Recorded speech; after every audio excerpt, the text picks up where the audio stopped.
Assalamualaikum warahmatullahi wabarakatuh. Salam Om Swastiastu, Namo Buddhaya, dan salam kebajikan. Salam literasi.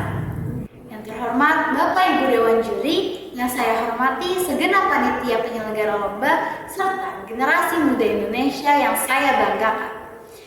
Puji syukur kita panjatkan kehadirat Tuhan Yang Maha Esa yang senantiasa melimpahkan nikmat dan karunia-Nya kepada kita.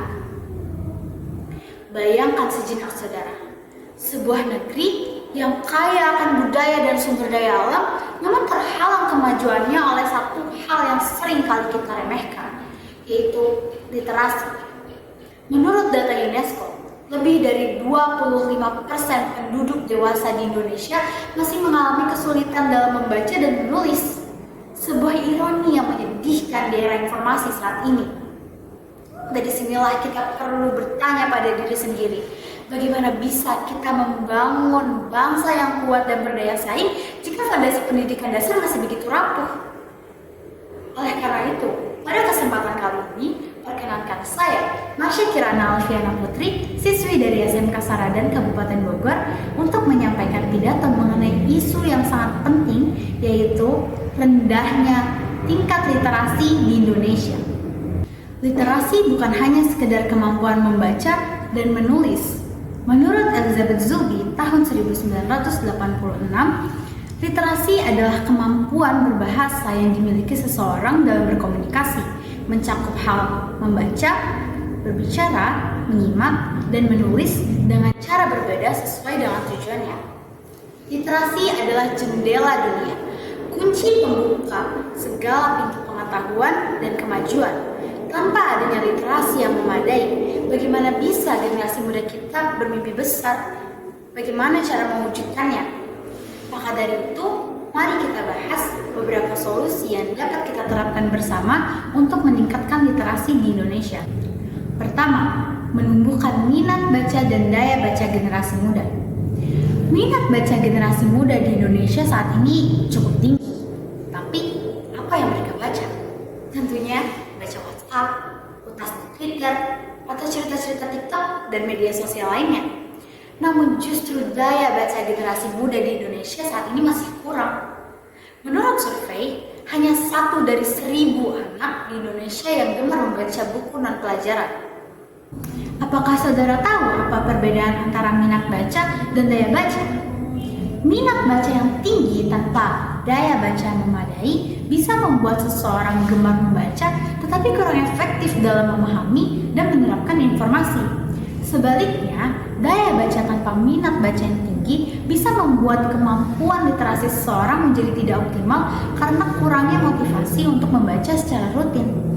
Bayangkan jika setiap anak di Indonesia memiliki akses dan minat yang tinggi terhadap buku, betapa majunya bangsa kita nanti. Maka dari itu, kita harus mulai menumbuhkan minat baca dan daya baca generasi muda di Indonesia supaya menjadi lebih seimbang. Kedua, peran orang tua dan guru. Generasi muda harus mulai dibiasakan membaca sejak dini. Tentunya peran orang tua dan guru dalam menumbuhkan literasi anak itu sangat penting. Orang tua bisa meluangkan waktu khusus untuk membaca bersama anak dan memberikan contoh membaca di rumah. Tentu hal tersebut bisa sebagai pemicu munculnya motivasi terhadap anak untuk membaca dengan menirukan kebiasaan yang orang tuanya lakukan. Selanjutnya, peran guru di sekolah. Peran guru di sekolah tentu sebagai penentu untuk menumbuhkan minat baca peserta didiknya. Misalkan, mengadakan pembiasaan wajib membaca 15 menit sebelum jam pelajaran dimulai, siswa dapat membawa buku dari rumah untuk dibaca atau pihak sekolah yang menyediakan buku bacaan untuk para siswanya setiap harinya. Jika hal tersebut dilakukan setiap hari, tentu siswa-siswi yang awalnya merasa terpaksa malah akan berubah menjadi terbiasa. Ketiga, mendorong generasi muda untuk menjadi penulis. Seorang penulis sudah pasti seorang pembaca, tetapi seorang pembaca belum tentu seorang penulis.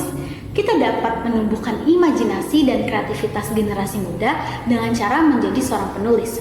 Guru bisa memberikan tugas menulis yang beragam seperti membuat cerpen atau puisi ataupun esai. Sekolah dapat menyediakan ruang khusus dan komunitas untuk menulis serta berdiskusi tentang karya. Selain itu, lomba menulis di tingkat sekolah atau komunitas dapat mendorong partisipasi siswa. Teknologi juga bisa dimanfaatkan dengan menyediakan akses komputer dan internet untuk riset dan penulisan digital. Implementasi solusi-solusi ini tentunya memerlukan kerjasama antara pemerintah, sektor swasta, lembaga pendidikan, dan masyarakat untuk menciptakan ekosistem yang mendukung peningkatan literasi. Pelatihan guru dan orang tua juga penting agar mereka dapat dengan optimal mendukung pembelajaran generasi muda. Demikianlah yang dapat saya sampaikan mengenai pentingnya literasi dan tantangan yang kita hadapi dalam meningkatkan literasi di Indonesia. Semoga apa yang telah saya jelaskan dapat membuka wawasan kita semua dan memotivasi untuk berkontribusi dalam mengatasi masalah ini. Terima kasih atas perhatian dan kesempatannya. Semoga kita semua selalu diberi kekuatan dan semangat untuk terus belajar dan berupaya meningkatkan literasi demi masa depan bangsa yang lebih cerah. Wassalamualaikum warahmatullahi wabarakatuh.